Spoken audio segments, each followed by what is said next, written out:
हम राजस्थान की हर खबर देखते रहिए डीपीके न्यूज पर।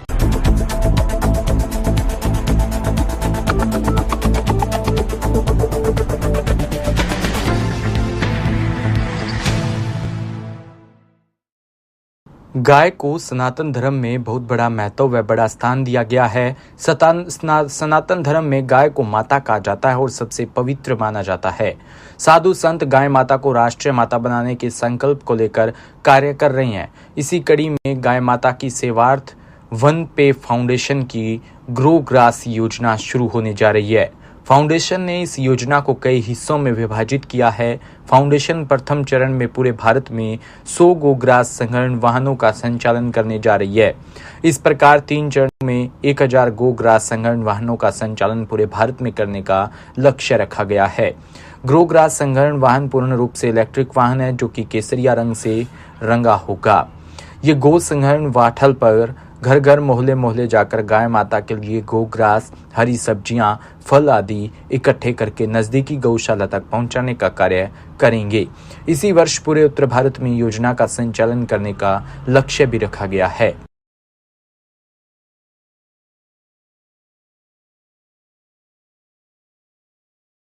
गायों की जो हालत हम लोग आजकल देख रहे थे, सेवा का काम करना चाह रहा था हमारा ग्रुप पूरा 12,000 लोगों का सेवकों का ग्रुप है पूरा हमारा। तो जो गायों की स्थिति है, जहाँ रोडों पे थैलियाँ कचरा खाने के लिए मजबूर है गायें, उनको भोजन नहीं मिल रहा है, चारा नहीं मिल रहा है, पानी नहीं मिल रहा है, उसी को देखते हुए हम लोगों ने 1000 गोग्रास संग्रहण वाहनों का संचालन करने का हमने योजना बनाई है। इसके तहत प्रथम चरण के अंदर 100 गोग्रास संग्रहण वाहनों का संचालन किया जा रहा है, जो घर घर जाएगा, गाँव जाएगा, वहाँ से गाय की पहली रोटी, चारा, आपकी हरी सब्जी, फल वहाँ से एकत्रित करके गौशाला तक पहुँचाने का कार्य करेगा। ये नियमित किया जाएगा?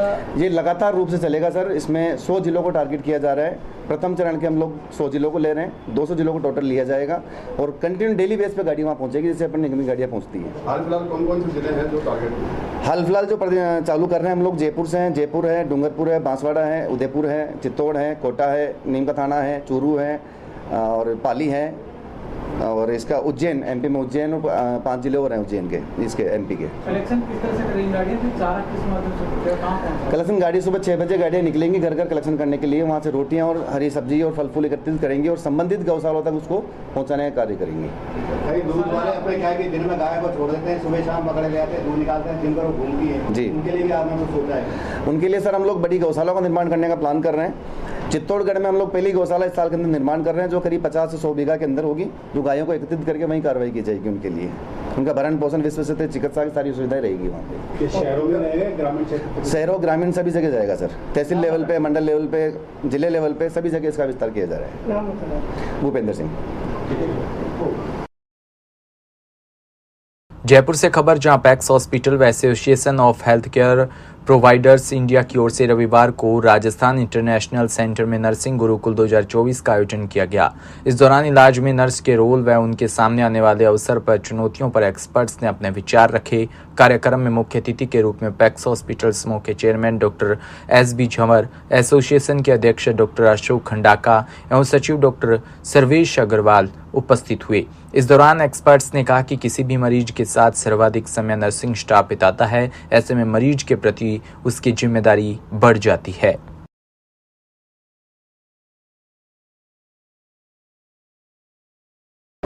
आज यहाँ पर एपिक्स हॉस्पिटल और AHPI association of health care providers of India ने एक नर्सिंग गुरुकुल करके एक इनिशिएटिव स्टार्ट किया है, जिसमें नर्सेस को हेल्थ केयर के सारे ही आयाम के बारे में हम जानकारी दे रहे हैं। उसमें सबसे इम्पॉर्टेंट है कि डॉक्टर के साथ कैसे कोऑर्डिनेशन करके क्लिनिकल आउटकम को बेटर किया जाए।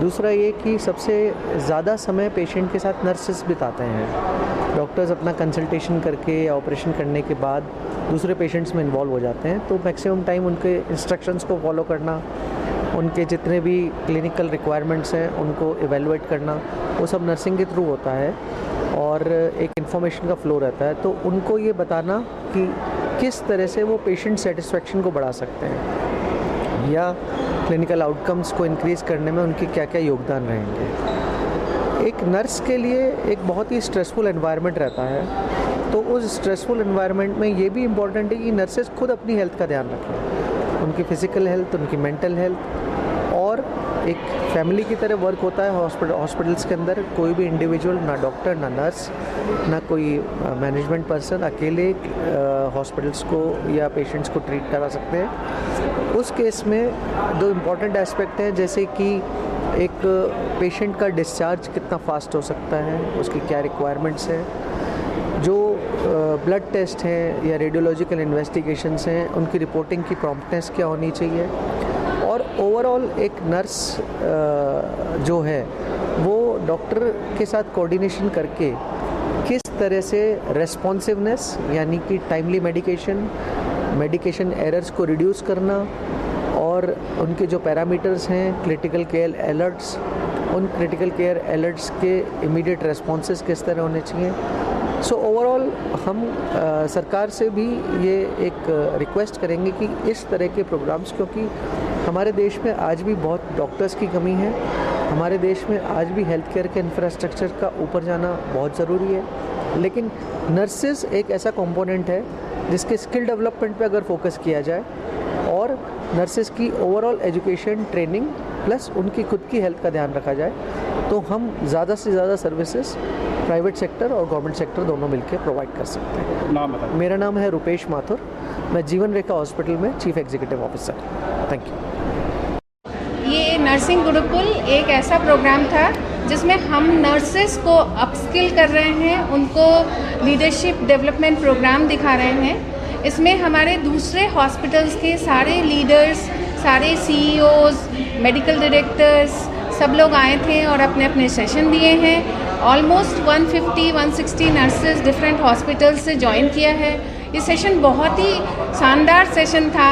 सब लोगों ने अच्छी अच्छी टिप्स दी कि नर्सिंग कैसे अपने आप को एज अ बिजनेसमैन बना सकता है, अपने आप को कैसे दूसरे लेवल तक ले जा सकता है, अपने को एक ब्रांड एम्बेसडर बना सकता है, और सबने नर्सिंग के क्या इम्पोर्टेंट रोल है पेशेंट केयर में वो बताया है।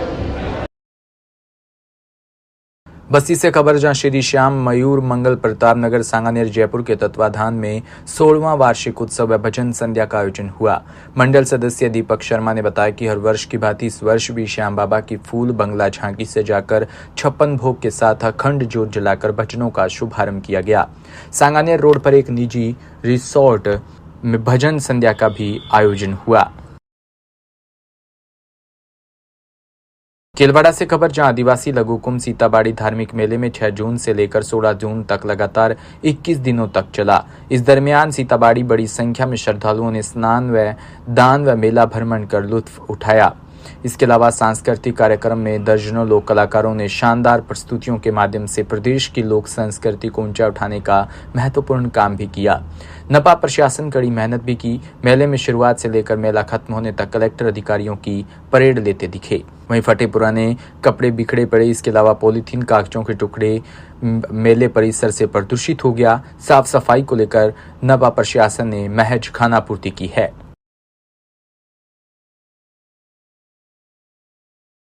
मथानिया से खबर जहां मेघवाल शिक्षण संस्थान के तत्वाधान में मेघवाल कर्मचारी संघ द्वारा प्रतिभा सम्मान समारोह का आयोजन अमर शहीद श्री रामचंद्र मेघवाल उद्यान मथानिया में किया गया। संस्थान के व्यवस्थापक राजेंद्र जयपाल ने बताया कि राजकीय सेवा में नवचयनित, राज्य सेवा में सेवानिवृत्त, समाज के वरिष्ठ नागरिकों के साथ उच्च पदों पर पदोन्नत कार्मिकों एवं प्रतिभाशाली विद्यार्थियों का सम्मान समारोह रखा गया, जिसमें विभिन्न क्षेत्र की प्रतिभाओं का सम्मान भी किया गया।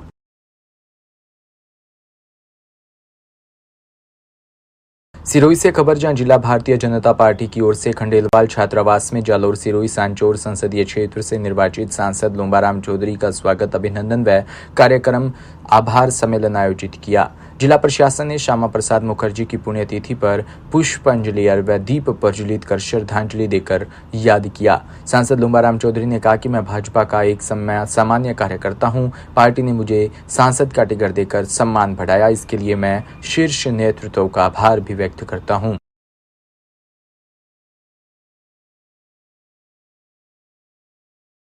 भीलवाड़ा में डॉक्टर श्यामा प्रसाद मुखर्जी की पुण्यतिथि के अवसर पर प्रधानमंत्री नरेंद्र मोदी के आह्वान पर एक पेड़ मां के नाम अभियान का शुभारंभ किया। बीजेपी कार्यालय में वन मंत्री संजय शर्मा एक दिवसीय दौरे पर भीलवाड़ा पहुंचे। भाजपा जिला अध्यक्ष प्रशांत मेवाड़ा व भीलवाड़ा सांसद दामोदर अग्रवाल ने वन मंत्री शर्मा को बुके देकर स्वागत किया। बीजेपी कार्यालय परिसर में पौधा भी लगाया गया। इस दौरान भाजपा के पदाधिकारी कार्यकर्ता भी मौजूद थे। देखिए, माननीय मुख्यमंत्री जी ने प्रदेश में एक आह्वान किया है कि राजस्थान सरकार इस बार पूरे प्रांत में 7 करोड़ पौधे लगाएगी। उसमें विशेष महत्वपूर्ण भूमिका वन विभाग निभाएगा, हमारे शिक्षा विभाग निभाएगा, हमारे पंचायत राज विभाग निभाएगा, साथ ही साथ हमारे जो NGOs हैं और विशेष रूप से हमारे जो पार्टी के कार्यकर्ता हैं। माननीय प्रधानमंत्री जी ने पूरे देश की जनता से आह्वान किया है, प्रत्येक आम जन से आह्वान किया है कि एक पौधा अपनी माँ के नाम पे जरूर लगाएं। उस अभियान को लेकर के 7 करोड़ पूरे पौधे पूरे राजस्थान भर में लगाएंगे। पर्यावरण को सुरक्षित करने के लिए, संरक्षित करने के लिए पेड़ों का बचना बहुत आवश्यक है। और जिस प्रकार से इस बार विशेष रूप से राजस्थान में जिस प्रकार से गर्मी का वातावरण हम सबको देखने का मौका मिला है और धीरे धीरे हर बार गर्मी बढ़ती जा रही है, बरसात कम होती जा रही है, उसका एक महत्वपूर्ण अंग पौधों की, पेड़ों की कटाई भी है। तो माननीय मुख्यमंत्री जी के निर्देशानुसार वन विभाग भी सख्ती कर रहा है और राजस्थान सरकार भी सख्त है। अवैध पौधों का, पेड़ों का कटाई भी रोकी जाएगी और आने वाले समय में नए पौधे लगा करके पर्यावरण में एक महत्वपूर्ण भूमिका। झालावाड़ से खबर, जहां जिला मनोर थाना पुलिस के ऋचा तोमर ने रात्रि को निचला बाजार क्षेत्र में नकबजनी की वारदात का पुलिस थाना मनोर थाना व गठित टीम द्वारा खुलासा करते हुए घटना में शामिल अंतर्राज्यीय अपराधी गैंग के 3 मुलजिमानों को छबड़ा व बनेट से डिटेन किया, जिसमें दोनों अनुसंधान नकबजनी किए गए माल में 2 चांदी की कड़िये व 1 चांदी का कड़े को बरामद कर घटना में उपयोग ली गई लग्जरी अर्टिगा कार को भी बरामद करने में सफलता अर्जित की है।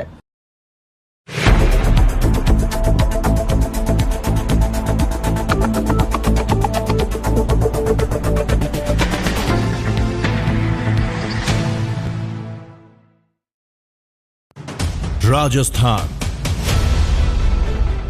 समृद्ध विरासत है इसकी शान, रंग बिरंगी पहचान। अलवर से लेकर जैसलमेर तक, श्री गंगानगर से लेकर प्रतापगढ़ तक, संपूर्ण राजस्थान को कवर करते हैं हम। राजस्थान की हर खबर देखते रहिए